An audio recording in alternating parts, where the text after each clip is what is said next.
சண்டாளாங்கன்னு அண்ணன் பாடிட வேணாங்கிறான். ஏன் நாம் பாடல ஐயாத பல பாட்டு அடி சண்டாலி ஓம் பாசத்தாலே பாட்டு இருக்கு, எத்தனை பாட்டு இருக்கு. நான் வேணா அனுப்புறேன், வலையொலியில் இருக்கு, தட்டிப்பாரு. 3 ஆண்டுகள்ல இந்த அரசு பெற்றிருக்கிற அரிய உயரிய பெருமை 1000 ரூபாய் அரசு என்பதுதான். பங்களாதேஷின் தந்தை முஜிபுர் ரஹ்மான் மண்டையில ஏறி அடிச்சு சாச்சிட்டான் சிலைய. ரெவல்யூஷன், புரட்சி. இலங்கையில புரட்சி. ராஜபக்சே அப்பனுக்கு வச்சிருந்தான் சிலை, தூக்கி குப்பையில் தள்ளிட்டான். புரட்சி. சந்திரபாபு நாயுடு வந்தாரு, ஜெகன்மோகன் ரெட்டி ராஜசேகர் ரெட்டிக்கு வச்சிருந்த சிலையெல்லாம் எங்க கிடக்கு எவனுக்கும் தெரியல.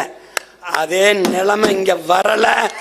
நீ பார்த்துக்கிட்டே அதிகபட்சமா என்ன பண்ணி போடுவ, ஜெயிலில் போடுவ. என்னை மாதிரி மகிழ்ச்சியான உலகத்தில் இல்லை.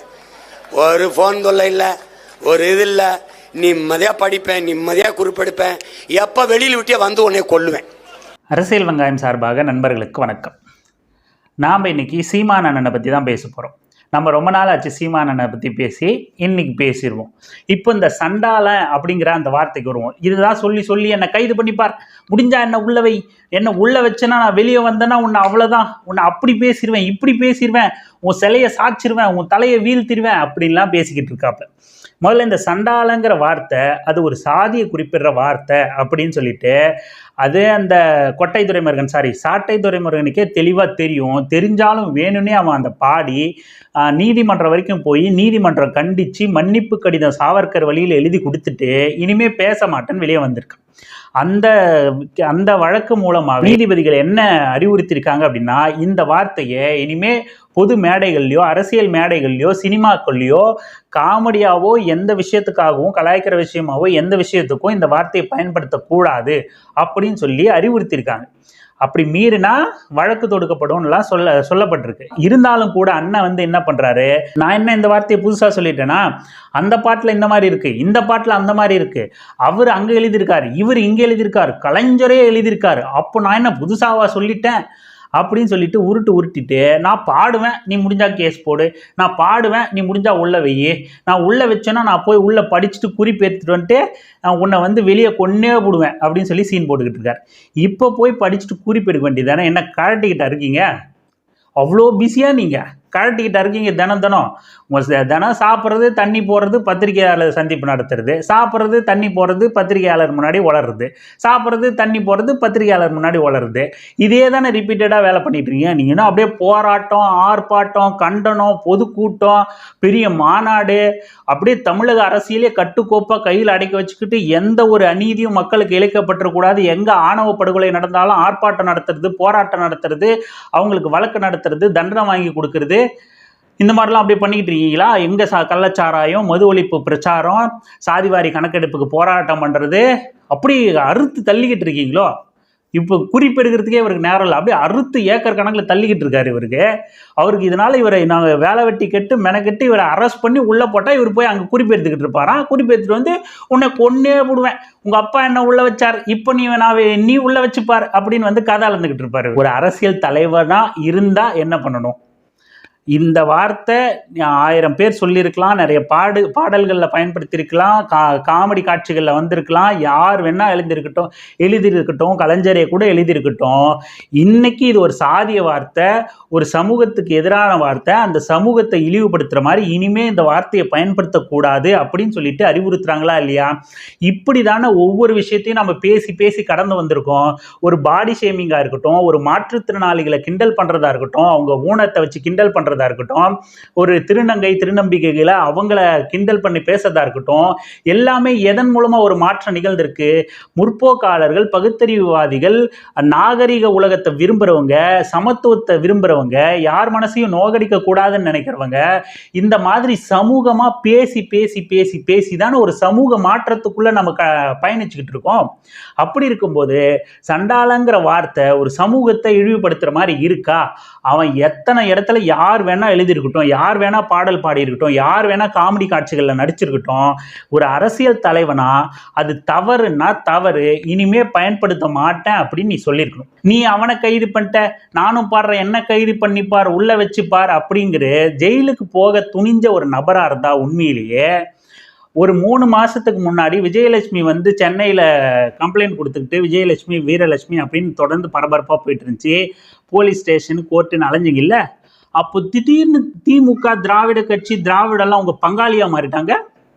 நீங்கள் காங்கிரஸை மட்டும் நீங்கள் கூட்டணியிலேருந்து கழட்டி விட்டுருங்க, நான் உங்கள் கூட கூட்டணிக்கு வரேன் ஐயா சாமின்னு சாஷ்டாங்கமாக காலில் விழுந்தீங்களே, அப்போ தெரியல? அப்போ தில்லு இருந்தால் என்னை உள்ளே வச்சு பார், நீ உள்ளே வச்சு உங்கள் அப்பா என்ன உள்ளே வச்சார், நீ உள்ளே வச்சு பார், நான் உள்ளே போயிட்டு குறிப்பு எடுத்துகிட்டு வந்து உன்னை நான் கிழின்னு கிழிக்கிறேன். அப்போ வாய்ஸ் அவுடால் விட வேண்டியதானே? அப்போ வாய்ஸ் அவுடால் விட்டாமல் தம்பிகளே அன்பு உறவுகளே போலீஸ் ஸ்டேஷனுக்கு கூப்பிட்றாங்க, என்ன பாதுகாப்புக்கு வந்துருங்க, தனியாக போனால் என்னை வச்சு வெளின்னு வெளுத்துருவாங்க அப்படின்னு பேச தெரிஞ்சில்ல வாட்ஸ்அப்பில். நீங்கள் என்ன வேணால் கொடுங்க, நான் இணையதளத்தில் என்ன வேணால் கொடுங்க, சமூக ஊடகத்தில் அனுப்புகிறேன். இவர் எல்லாம் பேசுகிறது எல்லாமே சமூக ஊடகத்தில். வாட்ஸ்அப்பில் கட்சி நடத்துகிறேங்கிறத மணிக்கு ஒரு முறை நிரூபிக்கிறார் நம்ம மங்குனி அண்ணன். ஏன்னா எதை கேட்டேன், நீங்கள் எதை வேணால் கேளுங்க, நீங்கள் கொடுங்க நான் வாட்ஸ்அப்பில் அனுப்புகிறேன், நீங்கள் கொடுங்க, நீங்கள் எண் கொடுங்க நாங்கள் வாட்ஸ்அப்பில் அனுப்புகிறேன் அப்படின்னு சொல்லி. அதே போல் தத்தி மாட ஒருத்தர் இருக்கானே, இந்த திரௌபதினு ஒரு காவிய திரைப்படத்தை எடுத்தானே தற்குறி, அந்த தற்குறி கூட அப்படி தான் சொல்லுவோம். எதாவது கேட்டேன்னா நான் நியூஸ் பேப்பர் படிக்கிறேன், காலையில் இந்த பேப்பர் படிக்கிறேன், அந்த பேப்பர் படிக்கிறேன், உங்களுக்கு குறிப்பு வேணா கொடுங்க நான் வாட்ஸ்அப்பில் அனுப்புகிறேன் அப்படின்பா. தற்குறி கூட்டமாக இருக்குது. அப்படி சிறைக்கு அஞ்சாத சிறைக்கு துணிஞ்ச ஒரு மனுஷனாக இருந்தால் அன்னைக்கு சொல்லியிருக்கணும், நீங்கள் முடிஞ்சா என்ன உள்ளே போட்டு பாரு அப்படின்னு சொல்லிட்டு. இன்னைக்கு வந்து ஏன் வாய்ஸ் அவடால் வலுக்கட்டாயமாக வந்து சீமான் வாய்ஸ் அவடால் விடுறாரு அப்படின்னா, இன்னைக்கு பேசுனா இன்னைக்கு கேஸ் போட்டால் அது வெறும் அவதூறு வழக்கா இல்லை மேடை பேச்சுக்கு பேசின வழக்கா, இந்த சாட்டை துரைமுருகன் மேலே மாமா பையன் மேலே போட்ட அந்த மாதிரி வழக்கா, போய் மன்னிப்பு கடிதம் ஒரு வாரம் ஒரு வாரம் 10 நாள் அந்த மாதிரி இருந்துட்டு தன்னை ஒரு புரட்சியாளனா காட்டிட்டு மன்னிப்பு கடிதம் எழுதி கொடுத்துட்டு வெளியே வந்துடலாம். வெளியே வந்ததுன்னே ஏதோ புரட்சி புடலங்க புடுங்கி எடுத்துட்ட மாதிரி நம்ம சிறைக்கு போயிட்டோம், திமுக அரசு நம்மளை ஒடுக்கிருச்சு அடைக்கிருச்சு, தம்பிகளே வாருங்கள் திரள் நிதி கொடுங்கள் நாம் போராடலாம் அப்படின்னு பிச்சை எடுக்கலாம் மறுபடியும் அப்படிங்கிற ஒரு காரணத்துக்காக இந்தா கைது பண்ணிக்க அப்படின்னு சொல்லிட்டு வாய்ஸ் அவடால் விட்டுக்கிட்டு இருக்காப்புல. இந்த வாய்ஸ் அவடால் உண்மையிலேயே 3 மாதத்துக்கு முன்னாடி விட்டுருக்கணும். இன்னும் சொல்ல போனால் சீமான் மேல எல்லாம் நாம் அடிக்கடி இதை தான் சொல்லிக்கிட்டு இருக்கோம், சீமானோட ஒவ்வொரு மேடை பேச்சும் 100 வழக்குகளை பதியறதுக்கான அவ்வளோ விஷயம் இருக்கு. உண்மையிலேயே காவல்துறை ஒழுங்கா நியாயமா செயல்பட்டு சீமான் மேல நடவடிக்கையோ வழக்கு பதிவோ பண்ணணும் அப்படின்னா மற்ற மக்கள் இயக்கங்கள் மேல நடவடிக்கை எடுக்கிற மாதிரி கடுமை காட்டுற மாதிரி நாம் தமிழர் கட்சி மீது கடுமை காமிச்சா நிச்சயம் ஒவ்வொரு மேடை பேச்சுக்கும் 100-200 வழக்கு சீமான் மேல போடலாம். காவல்துறை உங்க கடமையை நீங்க தான் செய்யணும். நீங்க உங்க கடமையை ஒழுங்கா செஞ்சாலே இந்த மாதிரி வாட்ஸ்அப்ல வாய்ஸ் மெசேஜ் அனுப்புற சீமான் மாதிரியான ஆட்கள் எல்லாம் இங்க வந்து வாய்ஸ் அவடால் விட மாட்டாங்க. அதுக்கடுத்து இந்த 1000 ரூபாய்க்கு போறதவங்க அப்படின்லாம் அதி ஞானத்தோட பேசிக்கிட்டு இருக்காப்ல அண்ணன் சீமான். நாம என்ன கேட்கிறோம், சீமான் இது வரைக்கும் ஆதரிச்ச திட்டம் என்ன? சீமானை பொறுத்த வரைக்கும் மக்கள் நல திட்டம்னா என்ன? மக்களுக்கான அரசியல்னா என்ன? ஆட்சி அதிகாரத்தில் வந்து உட்கார்ந்து ஒரு அரசு பண்ணணும், என்ன பண்ணணும்? எதுவுமே சீமான் இது வரைக்கும் ஆதரிச்சுதா ஒரே ஒரு திட்டம் கூட கிடையாது. ஒரு மகளிர் உரிமை தொகையா இருக்கட்டும், இலவச பேருந்து பயணமா இருக்கட்டும், 100 நாள் வேலை திட்டமா இருக்கட்டும், அதுக்கப்புறம் மாணவர்களுக்கு 1000 ரூபாய் கொடுக்கறது, மாணவிகளுக்கு 1000 ரூபாய் கொடுக்கறது, காலை உணவு திட்டம், சத்துணவு திட்டம், இலவச பஸ் பாஸ், அது இல்லாமல் நீங்கள் வீடு கட்டி கொடுக்கறது, இந்த மாதிரி எந்த திட்டங்களை, இலவச சைக்கிள் கொடுக்கறது, தமிழ்நாட்டோட அடிப்படையாக இருக்கிற எந்த அரசியலையும் எந்த திட்டங்களையும் சீமான் இது வரைக்கும் ஒரே ஒரு வார்த்தை கூட ஆதரித்து பேசினதில்லை. அப்போ சீமான் பார்வையில் ஒரு திட்டம் அப்படின்னு இருக்கும்ல, ஒரு அரசு அப்படிங்கிறது எப்படி இருக்கணும்னு இருக்குது இல்லை? அப்போ அது என்னதான் சீமான் பார்வையில்? எதுவுமே நீ பண்ண மாட்டேன்னா வரி மட்டும் வாங்கி வாயில் வலிச்சு நக்கிட்டு போயிடுவியா? நீ மக்களோட வரிப்பணத்தை வாங்கிட்டு வலிச்சு நக்கி தின்னுட்டு நீ இன்னும் 40 கார் 50 கார் வாங்கிட்டு நீ சொகுசு வாழ்க்கை வாழ்ந்துட்டு இருப்ப.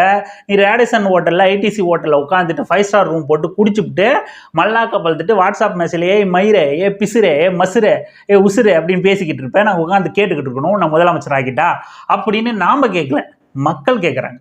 அப்போ உனது இன்னாதாயா ஆட்சி, நீ இன்னாதாயா பண்ணுவேன்னு மக்கள் கேட்குறாங்க. உனக்கு என்ன திட்டம்? நீ நான் வந்தால் கல்வி இலவசமாக கொடுத்துருவேன், மருத்துவத்தை இலவசமாக கொடுத்துருவேன், அதை பிடிங்கிறவன் இதை பிடிங்கிறவன்னா இப்போவே கல்வி இலவசம் தான், இப்போவே மருத்துவம் இலவசம் தான். சரி, நீ எதுக்கு இலவசமாக கொடுக்குற?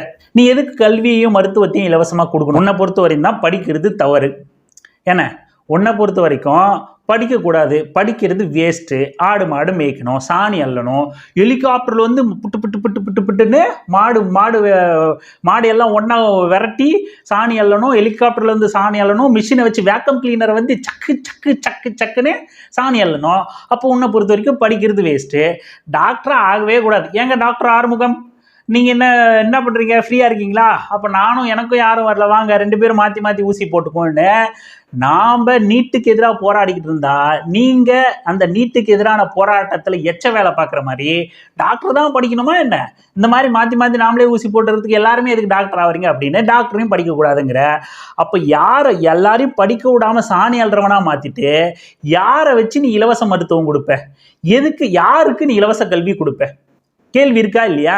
எல்லாரும் மாடு மேய்ச்சி சாணியல்னா எதுக்கு இலவச கல்வி? அப்போ பள்ளிக்கூடத்தை இழுத்து மூடிடுவியா? அப்போ எதுக்கு நீ காமராஜர் ஆட்சி நொட்டுற? நான் காமராஜர் பாத்தியா கல்வி கொடுத்தாருன்னு காமராஜர் கொடுத்ததை மட்டும் பீத்துறல்ல. அப்போ எதுக்கு காமராஜர் ராஜாஜி 6000 பள்ளிக்கூடத்தோட சேர்த்து 18,000 பள்ளிக்கூடத்தை திறந்தாரு. அப்போ காமராஜர் செஞ்சதே மக்கள் விரோத செயல், அந்த மாதிரி செஞ்சிருக்க கூடாது, காமராஜர் நம்ம இனிமேல் கொண்டாடக்கூடாதுன்னு தில்லு இருந்தா பேச வேண்டியது தானே? பேச முடியுமா? ஒரு கல்வி நீங்கள் வந்தால் கல்வி கிடையாது, மாடு மேய்க்கணும், மருத்துவம் கிடையாது, மாடு மேய்க்கணும், இலவசம் கிடையாது, எல்லாத்தையும் நாங்களே உழைச்சி திங்கணும். எல்லாரும் மாடு மேய்ச்சி அவனே பால் கறந்து, அப்போ பால் எல்லாரும் மாடு மேய்க்க வந்துட்டா, எல்லாரும் மாட்டு பண்ண வச்சுட்டா, எல்லாரும் வேக்கம் கிளீனரில் சக்கு சக்கு சக்குன்னு சாணி எண்ணிட்டா, கறக்கிற பாலை யாருக்கு விற்கிறது? ஏங்க ஆறுமுகம், நீங்களும் மாட்டு பண்ண வச்சிருக்கீங்க, நாங்களும் மாட்டு பண்ண வச்சிருக்கோம், எனக்கும் எவனும் பால் வாங்க மாட்டேங்கிறான், உனக்கும் பால் வாங்க மாட்டேங்கிறான், எல்லாரும் அவன் வச்சிருக்கிற மாடியை வெட்டி மாட்டுக்கறி தின்னுக்கிறான், நமக்கு எந்த வியாபாரம் இல்லை, வாங்க நீங்க என் வீட்டு பால் எடுத்துட்டு போயிருங்க, நான் உன் வீட்டு பால் எடுத்துட்டு வரேன்னு சொல்வியா? நீங்க திட்டங்களை குறை கூடுறீங்க அப்படின்னா, இங்க ஒரு திட்டம் 1000 ரூபாய் மக்களுக்கு முன்னேற்றத்துக்கு, மக்கள் பொருளாதாரத்துல பங்கு பெறுற மாதிரியான திட்டங்களை குறை சொல்வீங்க அப்படின்னா, உங்ககிட்ட அதை விட சிறப்பான திட்டங்கள் இருக்கணும்ல, அதை விட சிறப்பான ஆட்சி முறை இருக்கணும்ல. அதை விட்டுட்டு இதை எல்லாத்தையும் தப்பு சொல்லிட்டு நான் அதிபராயிடுவேன், அரிசி கப்பல் எடுத்துட்டு வருவேன், யானைய கப்பல் எடுத்துட்டு வருவேன், ஈழத்துல நெய்தல் படையை உருவாக்கி நான் கிழிச்சிடுவேன், கழட்டிடுவேன் அப்படின்னு பேசிட்டு இங்க இருக்கிற ஒரு சென்சார் போர்டை கழட்ட முடியுமா உங்களால? நீங்கள் திரைத்துறையிலேருந்து வந்த நபர் தானே, இயக்குனராக ஒன்றுத்துக்கு உதவாத போன ஆள் தானே, நடிகராக ஒன்றுத்துக்கும் உதவாத போன ஆள் தானே, சென்சார் போர்டை பற்றி தெரியும்ல. ஒரு சென்சார் போர்டு, திரைத்துறையை கட்டுப்படுத்துகிற சென்சார் போர்டு மாநில அரசோட கட்டுப்பாட்டில், மாநில உரிமையா மாநில சுயாட்சியின் கட்டுப்பாட்டில் இல்லை. சென்சார் போர்டை கழட்ட முடியுமா உங்களால்? ஒன்றிய அரசுகிட்ட இருந்து மாநில கட்டுப்பாட்டுக்கு வர முடியுமா? ஒரு போராட்டத்தை பிடுங்க முடியுமா உங்களால? போராட்டத்தை நடத்தி மக்களுக்கு மாநில அரசு கையில, மக்கள் கையில கலையை முழுசா ஒப்படைக்க முடியுமா உங்களால? சென்சார் போர்டு இல்லைங்க, மாநில அரசே ஒரு மாநகராட்சி மாதிரி கட்டுப்பட்ட அரசா போய்கிட்டு இருக்கு. மாநில உரிமைகள் எல்லாம் ஒன்றிய அரசு பறிச்சுக்கிட்டு இருக்கு. அதை எதிர்த்து வாய் திறந்து பேச ஒரு துப்பு கிடையாது. இந்திய ஒன்றியத்தை எதிர்க்க ஆளுநர் மாளிகையை ஆளுநரை எதிர்க்க துப்பு கிடையாது. நான் ஆளுநர் மாளிகையை பூட்டிடுவேன், சாவியை தூக்கி ஜோபில போயிட்டுவேன்னு சின்ன பசங்க கதையெல்லாம் பேசிக்கிட்டு இருந்தா எத்தனை நாளைக்கு எல்லாரும் சின்ன பசங்களாவே இருந்து உன் ராஜா ராணி கதைகள்லாம் தலையாட்டிட்டு இருப்பாங்கன்னு. லெனினோட சிலையை சாச்சிட்டாங்க, பங்களாதேஷ் உருவாக காரணமா அந்த தலைவரோட சிலையை சாச்சிட்டாங்க, இலங்கையில ராஜபக்சே அவங்க அப்பாவுக்கு வச்ச சிலையை தகர்த்துட்டாங்க, சந்திரபாபு நாயுடு வந்து ஜெகன்மோகன் ரெட்டி அவங்க அப்பாவுக்கு வச்சிருந்த சிலையெல்லாம் எங்க போச்சுன்னு தெரியல, உடைச்சிட்டாங்கன்னு சொல்ல முடியாது, பொய்ன்னு தெரிஞ்சு போயிடும். அதனால எங்க போச்சுன்னு தெரியல அப்படின்னு ஏதாவது போற போக்குல சொல்லிட வேண்டியது. அப்படியெல்லாம் போயிடுச்சு. எங்க பிள்ளைகள் ஆட்சிக்கு வருவோம், நாம் தமிழர் கட்சி ஆட்சிக்கு வந்ததுனே நீங்க எங்க போறீங்கன்னு பாருங்க, காணாம போயிருவீங்க அப்படின்னு எங்க காதுல பூ சுத்த பாக்குறியானே. நீ முதல்ல நோட்டாவை தாண்டி ஓட்டு வாங்கு. பிஜேபியும் உங்க கட்சியும் நீங்களும் நோட்டா கட்சி தான் என்னைக்கும். நீங்கள் சும்மா நாங்கள் 50,000 ஓட்டு வாங்கிட்டோம், 1,00,000 ஓட்டை கடந்துட்டோம், சில இடங்களில் 1,00,000 தாண்டிட்டோம்லாம் கதை விட்டுக்கிட்டு இருக்காதீங்க. இங்கே விக்கிரவாண்டியில் எப்படி ஒரு 10,000 ஓட்டு நோட்டாக்கு போடுற மாதிரி உங்களுக்கு போட்டாங்களோ, அந்த மாதிரி தான் நீங்கள் வாங்கின 1,00,000 ஓட்டம். 6 எம்எல்ஏ தொகுதி 5 எம்எல்ஏ தொகுதி இருக்கிற தொகுதிகளில் சேர்ந்தாப்புல நீங்கள் 1,00,000 ஓட்டு வாங்கினாக்கா நீங்கள் பெரிய கட்சியா? நீங்கள் 15 லட்சம் ஓட்டு இருக்கிற இடத்துல நீங்கள் ஒரு 50,000 ஓட்டு 60,000 ஓட்டு வாங்குறதெல்லாம் நீங்கள் ஒரு கட்சியா? 1,00,000 ஓட்டே வாங்கியிருந்தா கூட அதெல்லாம் பெரிய சாதனையா? நீங்கள் நீங்கள் ஆட்சி பிடிச்சி நீங்கள் சிலையை உடைச்சிருவீங்களா? சிலையை உடைக்கிறது கூட பெருசு இல்லை. இங்கே மக்கள் முழுவதுமாக வாக்களித்து தேர்ந்தெடுத்த ஒரு அரசை சர்வாதிகார அரசு அப்படின்னு சொல்லிட்டு ஒரு பிம்பத்தை உருவாக்குறது அப்படிங்கிறது பச்சை அயோக்கியத்தனம், கேடுகட்டத்தனம். தமிழ்நாட்டிலேயே கூட எல்லாரும் அறிஞ்ச ஒரு சர்வாதிகாரியாக இருந்தவங்க ஜெயலலிதா. ஜெயலலிதாவுக்கு அவங்க உயிரோடு இருக்கிற வரைக்கும் பின்னாடியே சொம்பு தூக்கிட்டு போயிட்டு சொம்பு தூக்கியா இருந்துட்டு இலை மலர்ந்தால் ஈழம் மலரும் அப்படின்லாம் வசனம் பேசிட்டு இங்கே திமுக ஆட்சியை ஒரு சர்வாதிகார ஆட்சி அப்படின்னு சொல்றது எவ்வளோ பெரிய கேடுகட்ட அயோக்கியத்தனம். நேற்று வரைக்கும் அதிமுகவோட please please please please please please எனக்கு ஹெல்ப் பண்ணுங்கன்னு கேட்டுட்டு திமுக மட்டும் உங்களுக்கு சர்வாதிகாரியாக போயிடுச்சோ?